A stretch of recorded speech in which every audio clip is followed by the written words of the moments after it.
Should you buy the Udemy personal plan? Honestly, it depends on how you learn.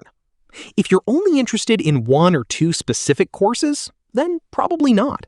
In that case, buying individual courses during a Udemy sale is usually the smarter option because you get lifetime access to those courses after purchase.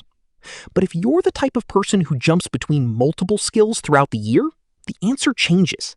The Udemy personal plan gives you access to thousands of included courses across AI, ChatGPT, Python, data science, cybersecurity, AWS, digital marketing, business, leadership, project management, design, and many other categories while your subscription remains active.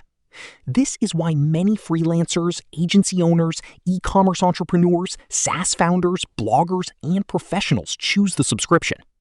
For example, imagine learning ChatGPT this month, Python next month, digital marketing after that, and then moving into data analytics or AWS. Buying all of those courses separately can add up quickly.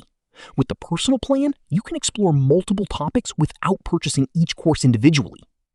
However, there's one important downside that many people don't mention.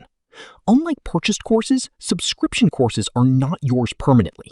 If you cancel your personal plan, you'll lose access to the subscription content when your billing period ends. So here's the simple rule.